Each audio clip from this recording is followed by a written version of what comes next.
Episode 165. Pernikahan kontrak sang CEO. Sudah 1 bulan semenjak Diana mengetahui masa lalu Andrew dengan Caroline. Dan sudah sebulan pula, dia tidak mendengar kabar tentang Caroline. Kewaspadaan yang dia persiapkan tampaknya tidak terjadi. Wanita itu seperti menjauhkan diri dari sosialita. Dia tidak muncul dimanapun dan juga tidak mengganggu Andrew. Wanita itu bahkan tidak merengek dengan keputusan perusahaan, yang tidak akan bekerja sama dengan perkebunan miliknya. Sangat berbeda dengan sifat Caroline yang tidak mau kalah. Diana berharap jika Caroline sudah kembali ke Tuscany dan bertemu dengan pria baik-baik. Dia tidak ingin lagi berurusan dengan wanita yang mengejar suaminya. Dia menyadari, mungkin seperti inilah perasaan Rachel dahulu, ketika tanpa ia sadari dirinya menjadi orang ketiga di antara Andrew dan Rachel. Di saat rasa bersalah itu muncul, dengan memandang Aaron dia menguatkan dirinya lagi. Rachel adalah kesalahan yang muncul di kehidupan Andrew. Dan sifat Rachel yang angkuh juga licik, bahkan agak psikopat, membuat dirinya tidak bisa menjamah hati Andrew. Namun, ketika masalah Caroline seakan sudah berhasil disingkirkan, hilang tanpa harus bersusah payah, masalah lain muncul. Conrad berubah. Conrad jarang sekali bermanja-manja dengan dirinya. Sepulang sekolah, Conrad yang biasanya senang menikmati camilan sore, saat ini lebih suka langsung masuk ke kamarnya. Conrad sudah tidak seceria dulu. Bocah itu jarang tertawa dan bermain dengan Aaron. Dia selalu menghindari siapapun di rumah. Tak jarang Conrad menolak Aaron, meskipun tidak bersikap kasar padanya.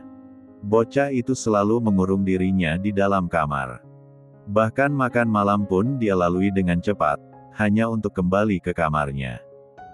Diana bertanya pada pengasuhnya. Tetapi Nani Maria pun tidak tahu apa yang terjadi. Karena Conrad tidak pernah bercerita. Awalnya, Diana mengira jika Conrad benar-benar perlu waktu untuk belajar. Karena setiap kali masuk ke dalam kamarnya, Diana selalu menemukan bocah itu sedang belajar.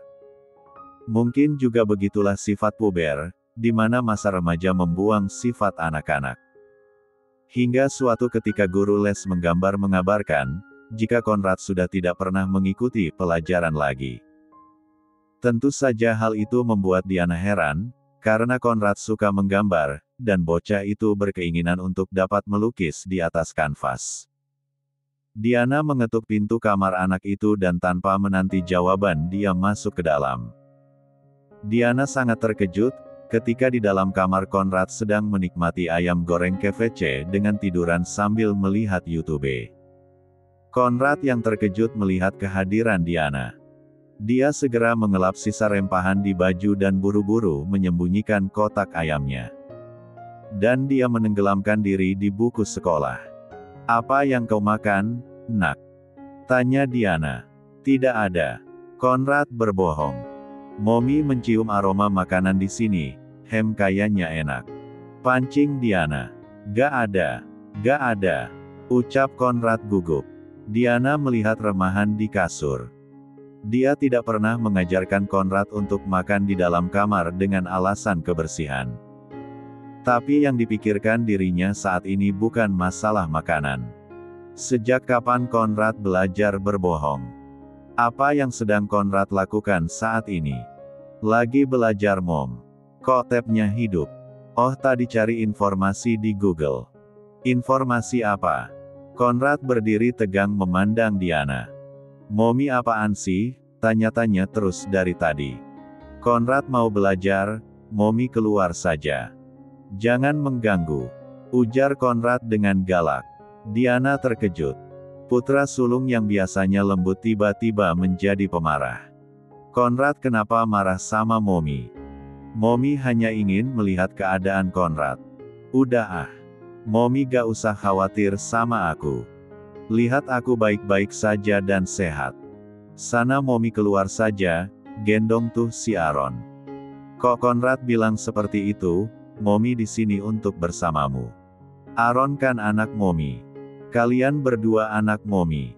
Mommy sayang sama. Bohong. Mommy cuma sayang sama Aaron. Mommy gak pernah sayang sama Conrad. Diana shock. Dia tidak menyangka Conrad akan berbicara seperti itu. Meskipun Conrad hanyalah anak angkat, tapi Diana selalu berusaha bersikap adil. Apalagi Conrad lebih dulu hadir di kehidupannya. Kenapa Conrad berbicara seperti itu? Mommy salah apa nak dengan dirimu? Tanya Diana dengan heran dan kecewa. Mommy gak salah apa-apa. Sudah Conrad mau sendiri. Bocah itu menghempaskan tubuhnya di atas tempat tidur dan memunggungi Diana. Diana menghampiri Conrad dan duduk di sisi tempat tidur.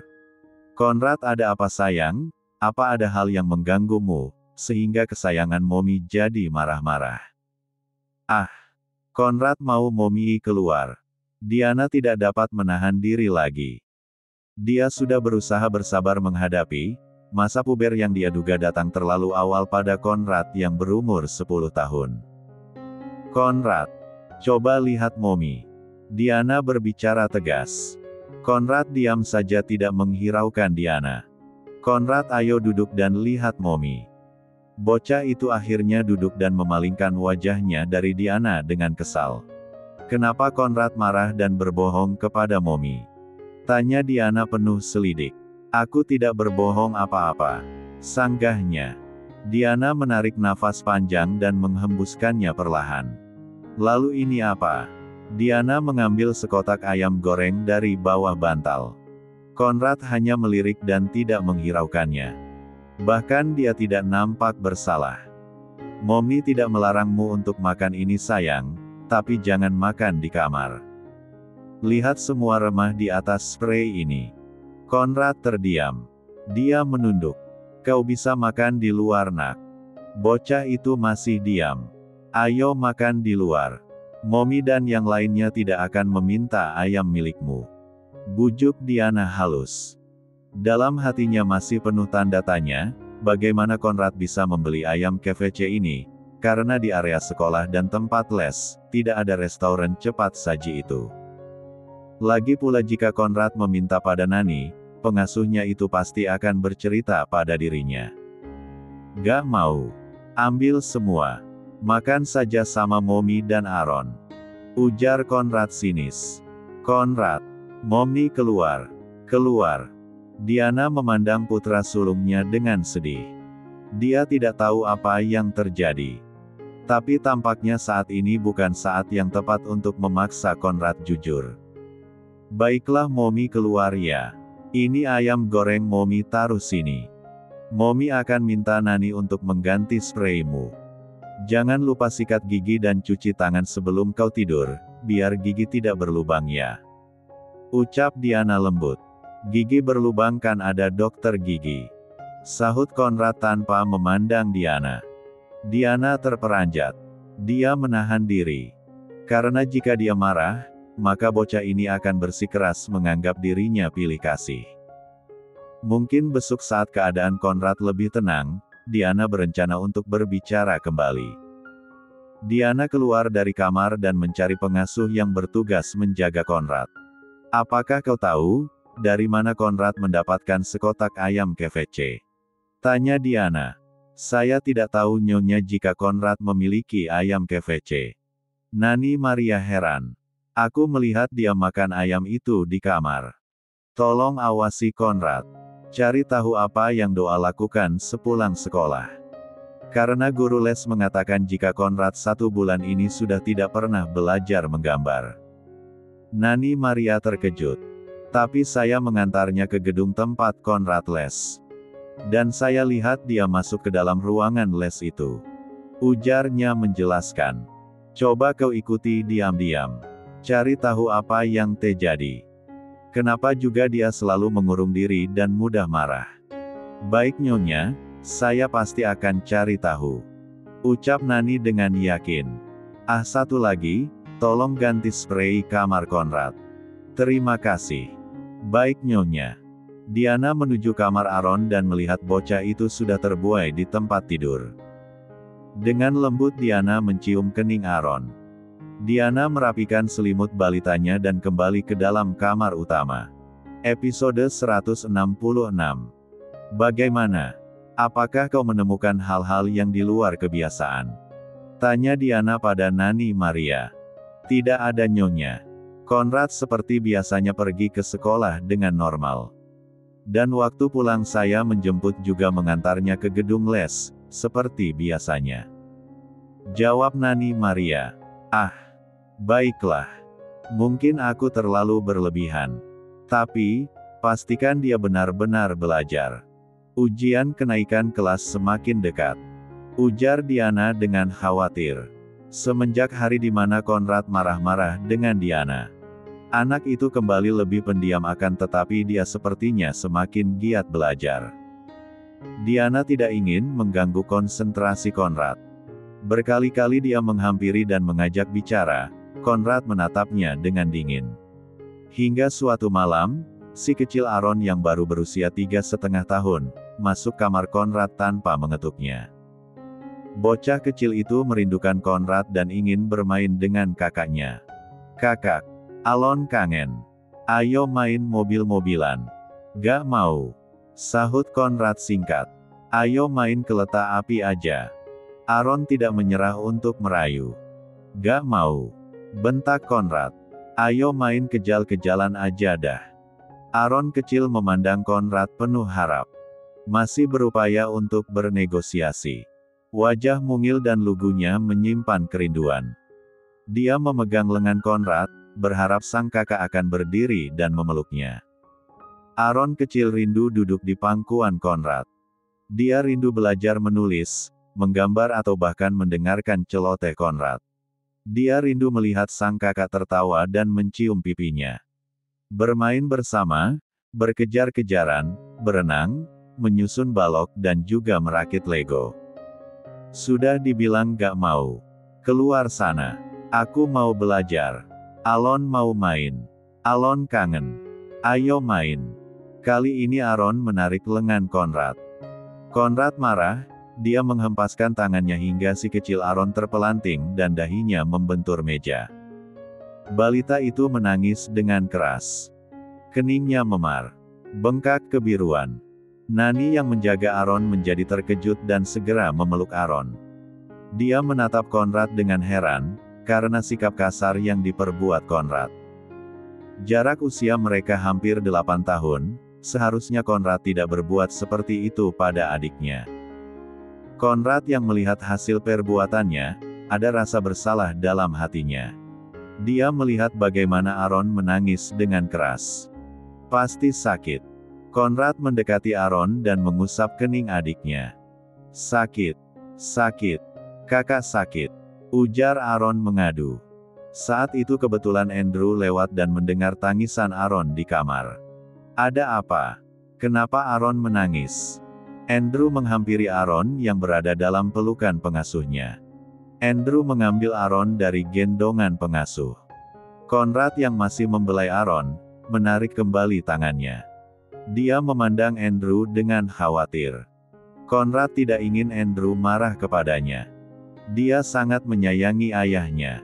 Apa yang terjadi, kenapa kepala Aaron benjol? Tanya Andrew lagi. Hu. Sakit Dedi. Aaron mengadu. Nani. Apa yang terjadi? Kenapa bisa seperti ini? Tanya Andrew kepada pengasuh. Pengasuh itu diam.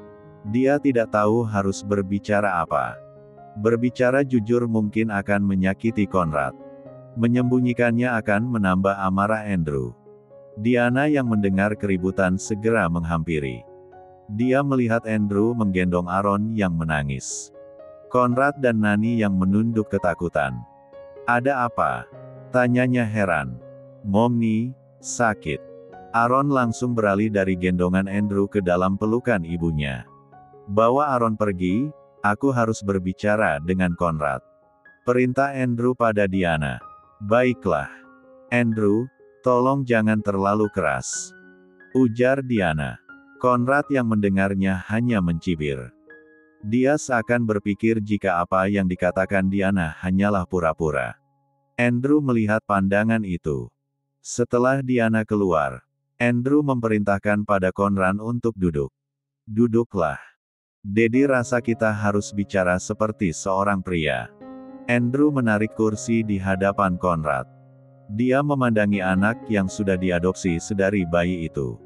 Daddy lihat tadi cara Conrad memandang Mommy. Kenapa kau memandangnya seperti itu? Tanya Andrew perlahan. Conrad diam menundukkan wajahnya.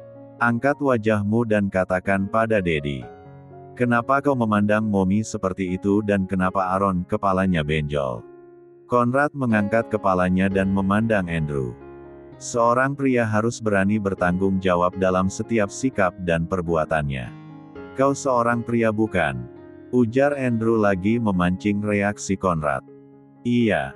Kalau begitu jawab pertanyaan Daddy. Aaron terbentur meja. Kenapa bisa begitu? Karena mengganggu Conrad yang belajar, Conrad tidak sengaja mendorongnya Daddy. Ujarnya dengan rasa bersalah. Baiklah. Tapi ingat. Jangan melakukan hal itu lagi pada adikmu. Dia hanya ingin bermain. Jika terganggu Conrad bisa meminta Nani untuk membawanya pergi. Conrad mengangguk. Kau seorang kakak. Harus menjaga dan menyayangi adikmu. Nasihat Andrew lagi. Daddy. Lirih suara Conrad. Apakah Daddy sayang dengan Conrad? Andrew menatapnya heran. Pertanyaan apa itu? Tentu saja Daddy sayang dengan Conrad dan Aaron. Daddy lebih sayang mana Conrad dan Aaron? Tidak boleh bertanya seperti itu. Kalian keduanya anak Daddy. Kasih sayang Daddy dan Mommy sama rata untuk kalian. Tidak. Mommy tidak sayang sama Conrad. Mommy cuma pura-pura sayang sama Conrad. Teriak Conrad histeris. Andrew terkejut. Dia tidak menyangka kalimat itu akan muncul dari mulut Conrad. Conrad adalah anak yang sangat manja dan bergantung pada Diana. Bagaimana mungkin anak itu tiba-tiba berubah seperti ini? Kenapa Conrad bisa berbicara seperti itu? Apa yang ada di pikiranmu? Karena Mommy bukan ibu kandungku. Dia tidak melahirkanku. Dia membenciku. Dia tidak suka aku berada di dekatnya. Kata Conrad dengan marah. Hei, siapa yang mengatakan kebohongan itu padamu? Conrad diam.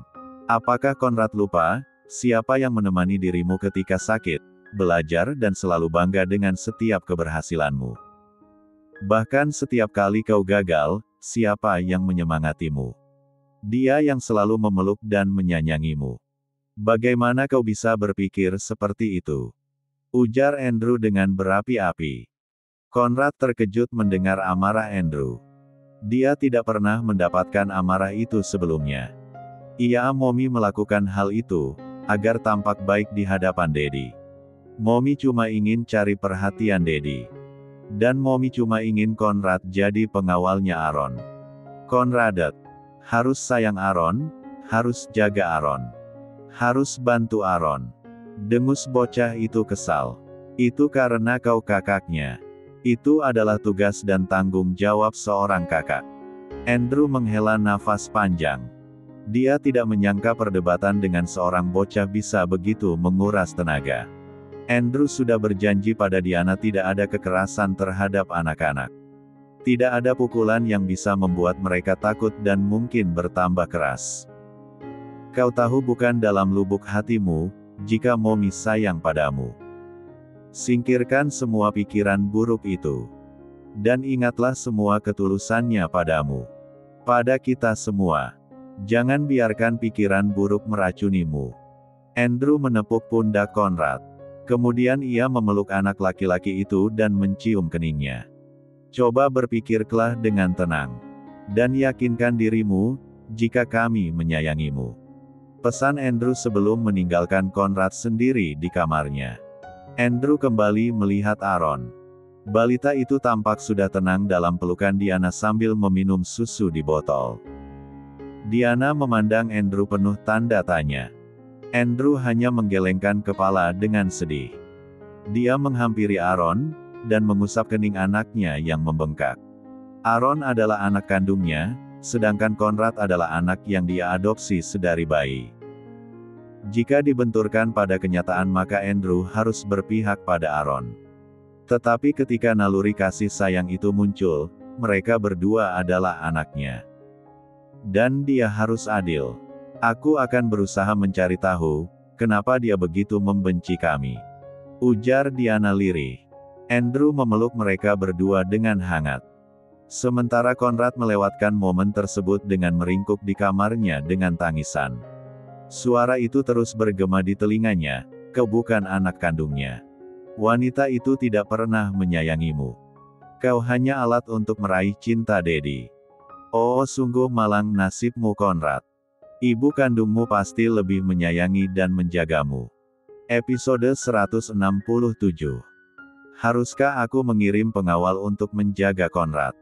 Tanya Andrew pada Diana. Diana sudah meletakkan Aaron dalam boks bayi dan mengecup kening putranya yang masih membiru. Dia mengajak Andrew untuk keluar dari kamar Konrad, kembali ke kamar mereka. Diana teringat masa-masa di mana Andrew meletakkan pengawal untuk menjaganya dari Rachel, dan dia tidak menyukai hal itu. Dimanapun dia berada pergerakannya terasa dibatasi. Semua orang memandang dirinya dengan aneh, mencari tahu siapa dirinya dengan pengawalan seakan seorang politikus atau artis penting. Dan karena hal itu, setelah kematian Rachel, Diana meminta Andrew untuk melepaskan pengawal dari dirinya dan anak-anak. Dia merasa tidak ada lagi ancaman. Dia ingin anak-anaknya hidup normal. Setiap hari supir dan pengasuh selalu menemani Konrad. Tetapi kedua orang ini tidak menemukan hal yang mencurigakan. Haruskah dia bertindak sesuai keinginan Andrew dengan mengirim pengawal untuk Konrad? Apakah anak itu tidak akan merasa tertekan dan terkekang? Tidak Andrew. Aku akan mencoba bertindak selayaknya seorang ibu normal. Sahut Diana. Apa yang akan kau lakukan? Aku akan menjadi mommy detektif. Mommy detektif. Apa itu? Aku akan menggunakan instingku sebagai seorang ibu, dan akan mengawasi Konrad secara langsung. Kau yakin bisa mengatasinya? Anak itu sedikit kasar kepadamu. Ujar Andrew dengan penuh perhatian. Tenanglah. Biar bagaimanapun dia anakku. Dia tidak akan melukaiku. Ujar Diana dengan percaya diri. Baiklah. Lakukan yang menurutmu perlu. Aku tidak mengerti kenapa dia bisa berubah seperti itu. Desa Andrew sambil memeluk Diana. Keesokan harinya, Konrad seperti biasanya memasuki gedung kursus menggambar. Dia masuk ke dalam ruangan itu hanya untuk menembus ke arah sisi lain dan menuju sebuah kafe. Di kafe tersebut seorang wanita sudah menantinya dengan senyum lebar. Hai Konrad. Sapanya dengan senyum ceria. Halo Madam Caroline. Sapa Konrad. Sudah berapa kali kukatakan, panggil aku Mommy Caroline. Ujar wanita yang ternyata Caroline itu dengan mengerutkan keningnya. Ah iya. Mommy, ucap Konrad dengan terbata-bata. Kenapa susah sekali kau memanggilku Mommy? Aku ibu kandungmu. Bagaimana bisa kau berbuat seperti itu? Ujar Caroline dengan wajah sedih hendak menangis.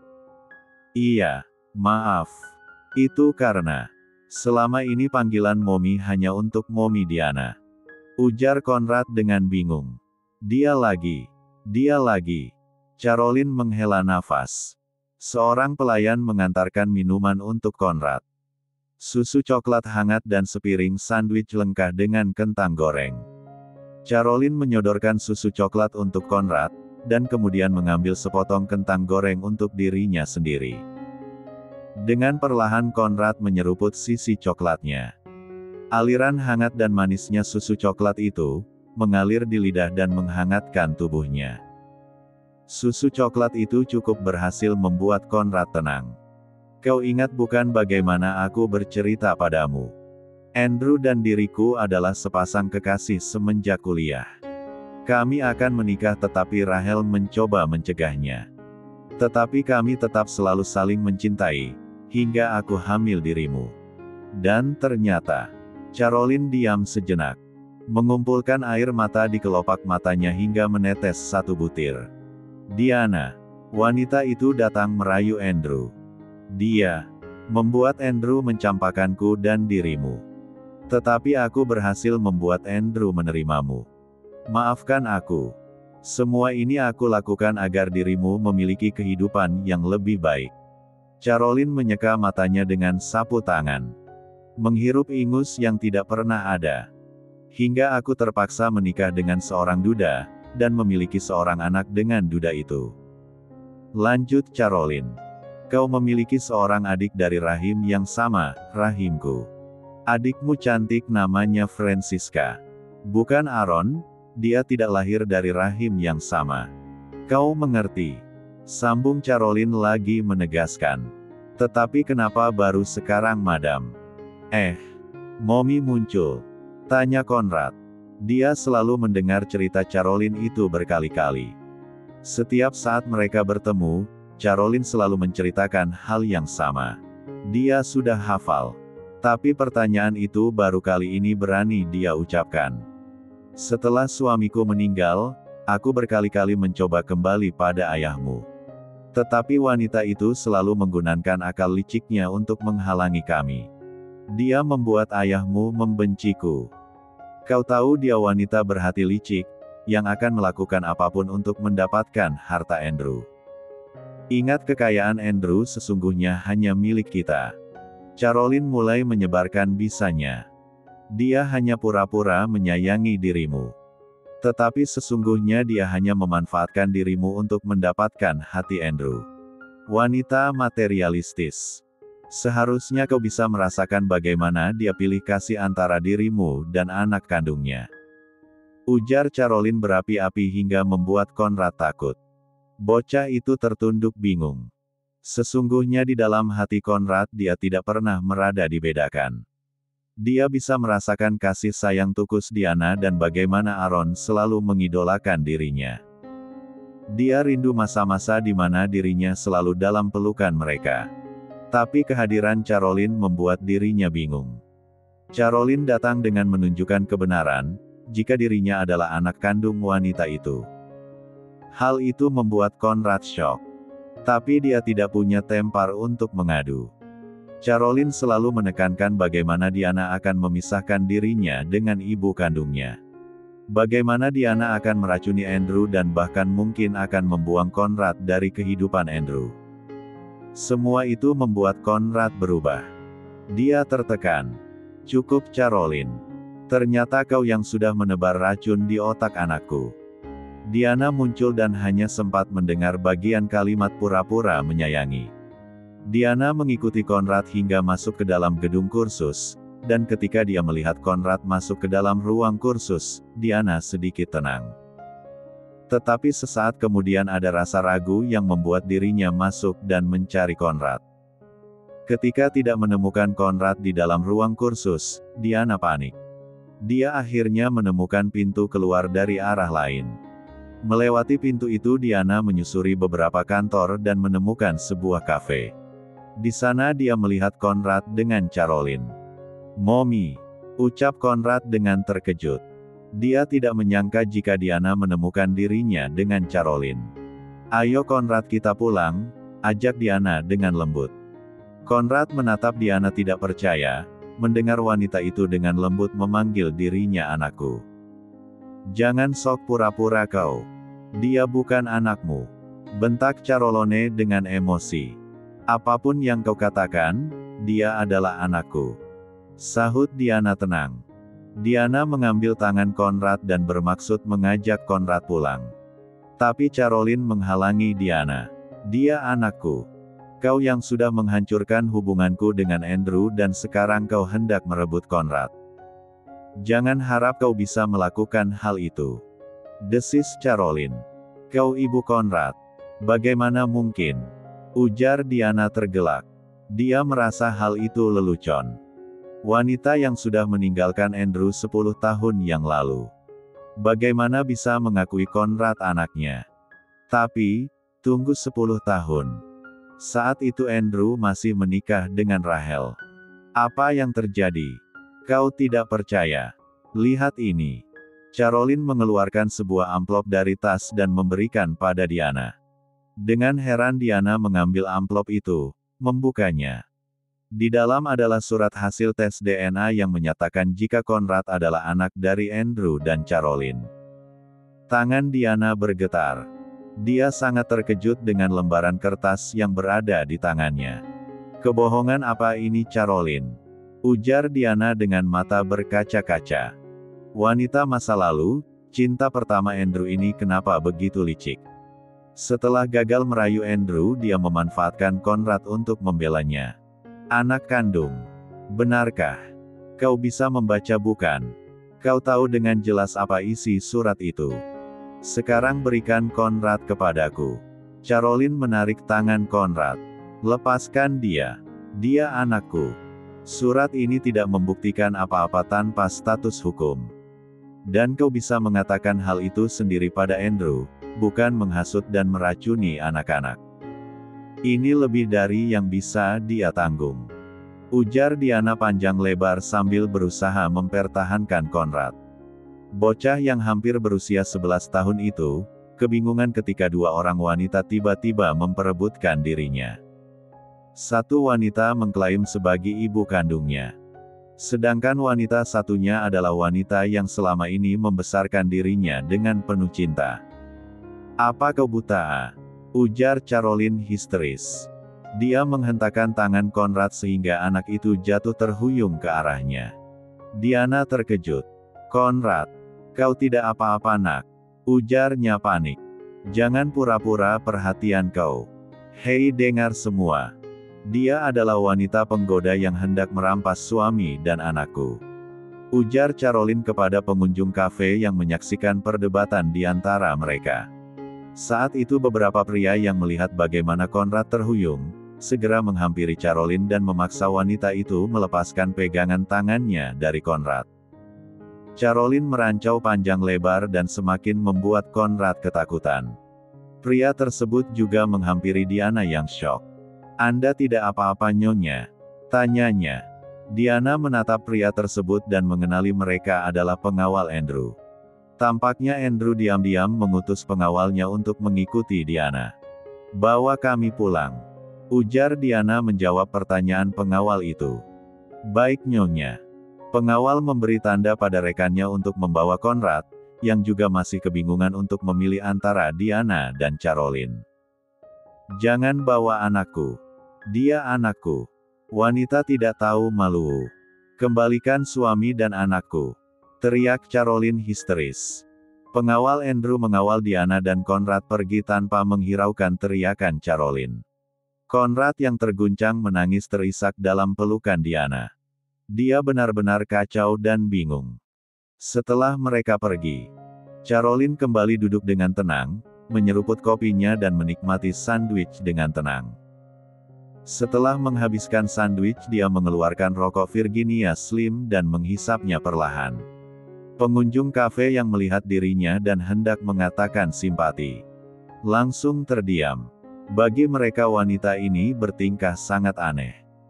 Bagaimana mungkin dalam hitungan detik dia bisa berubah seperti itu, seperti tidak ada hal yang mengganggu dirinya. Caroline kemudian mengeluarkan handphonenya dan mengetik sebuah pesan. Dia menyeringai membaca pesan yang telah dikirimkannya. Caroline kemudian merapikan dirinya dan meninggalkan uang untuk membayar makanan yang telah dia pesan. Dengan tanpa beban Caroline memasang senyum di wajah dan meninggalkan kafe tersebut.